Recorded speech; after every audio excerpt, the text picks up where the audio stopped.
Yo nací el 15 de febrero de 1811 en la provincia de San Juan. Mis padres, José Clemente Sarmiento y Pablo Albarracín y Oro, me pusieron de nombre Faustino Valentín, pero todos me decían Domingo por devoción familiar hacia el santo del mismo nombre.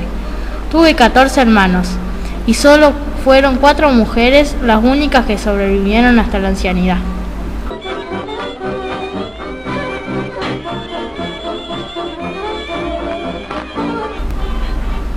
Mi hogar era muy humilde y los recursos escasos. Por eso mi mamá Paula, ante la ausencia de papá por largos periodos, fue la que afrontó el peso de nuestra crianza con su trabajo en el telar. Ella tejía debajo de la higuera y yo leía en voz alta a los 4 años con la entonación correspondiente, y debía ser tan poco común en aquella época que me llevaban de casa en casa para oírme leer.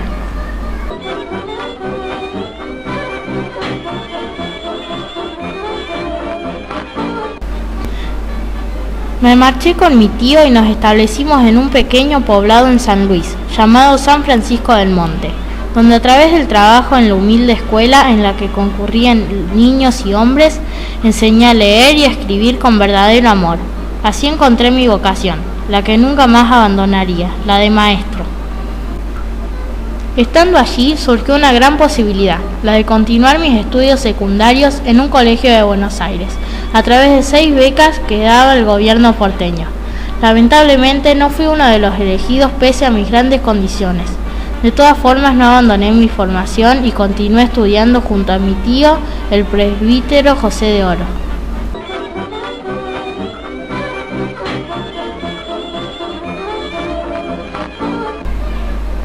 Pero la paz sanluiseña no duró mucho.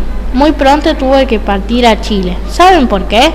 Porque a pesar de que mi familia era defensora de las ideas federales, yo me pronuncié por el unitarismo y me enrolé en las filas de los ejércitos unitarios que lucharon contra las fuerzas federales, tanto en Mendoza como en San Juan.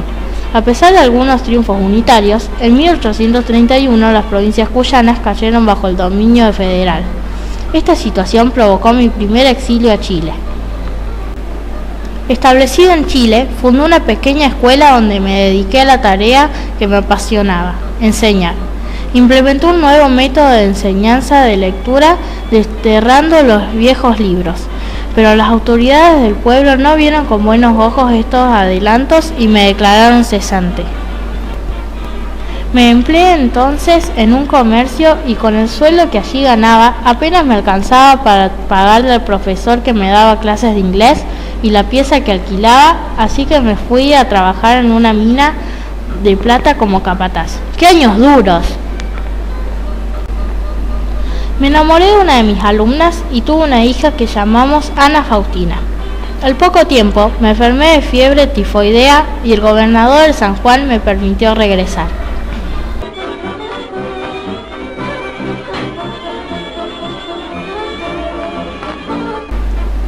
En 1836 regresé en San Juan. Tanto tiempo lejos, cuánto había extrañado. Allí decidí que lo mejor para expresar mis ideas sería haciéndolo a través de un periódico. Por eso fundé el Sonda, donde criticaba al gobierno federal, pero solo duró 6 números. En realidad el gobierno me aplicó tantas trabas e impuestos que lo tuve que clausurar. Por ese entonces también me desempeñé como director de un colegio de niñas llamado Santa Rosa, y fue allí donde se usó por primera vez el guardapolvo blanco como uniforme. Claro, eran muchísimo más largos que los actuales.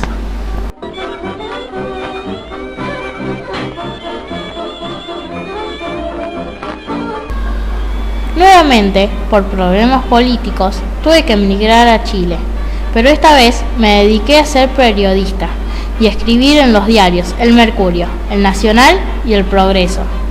Toda crítica al gobierno de Buenos Aires, por entonces ejercido por mi peor enemigo, don Juan Manuel de Rosas.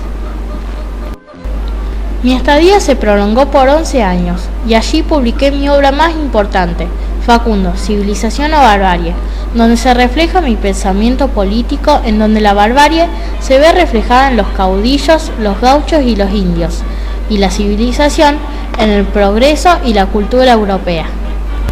En 1845 Abandoné Chile con rumbo a Europa. Visité el General San Martín en Francia. En España conocí los últimos métodos de enseñanza, luego pasé por Estados Unidos y me empapé de los últimos adelantos técnicos. Visité muchos otros países y todas mis experiencias quedaron reflejadas en el libro Mis viajes por Europa, África y América. A poco de regresar de Chile, me casé con una joven viuda sanjuanina, Benita Martínez Pastoriza, y adopté a su hijo, Dominguito.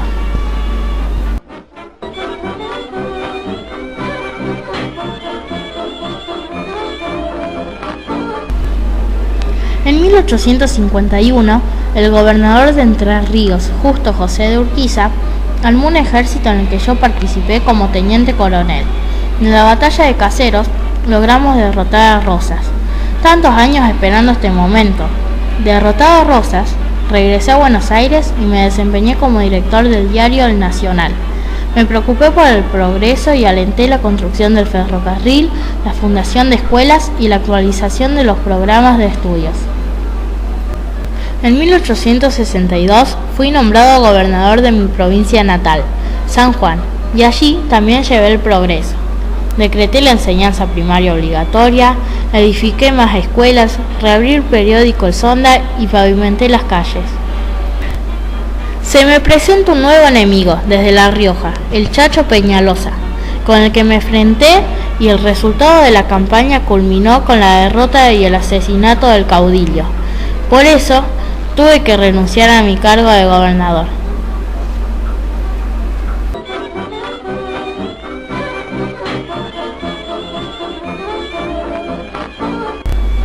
Mientras estaba como embajador en los Estados Unidos, un grupo de políticos me eligió presidente de la nación.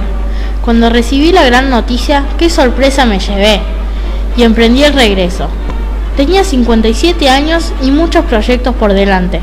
El 12 de octubre de 1868 asumí como presidente, y en ese momento dije: hubiera deseado que mi pobre madre viviese para que gozase con la alegría de su domingo. Luchó muchísimo y muchísimo logró, pero no duró mucho mi alegría. Ni los diputados, ni el Senado, ni la prensa me apoyaron, obstaculizando siempre mis proyectos. Recibí un país endeudado y en guerra con el Paraguay.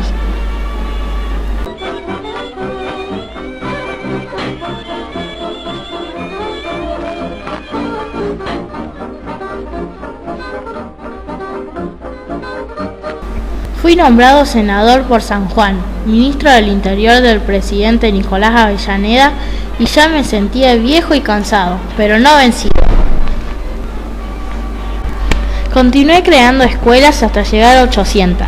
Fundé mi último periódico El Censor y el año siguiente publiqué mi último libro, Vida de Dominguito, dedicado al recuerdo de mi hijo adoptivo que tras su muerte cuando tenía 21 años, ocurrida en el combate de Curupaytí, yo caí en una profunda depresión porque lo quería muchísimo.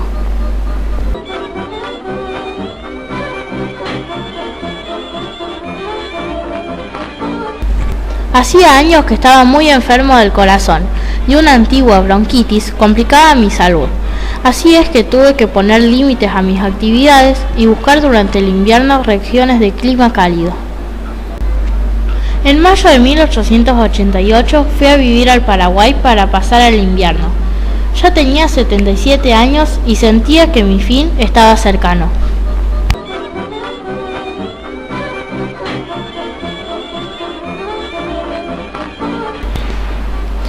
Chicos, ¿qué les pareció este homenaje al Maestro de América, al que cada día de cada año preside nuestras aulas? ¿Vieron cuánto le debemos?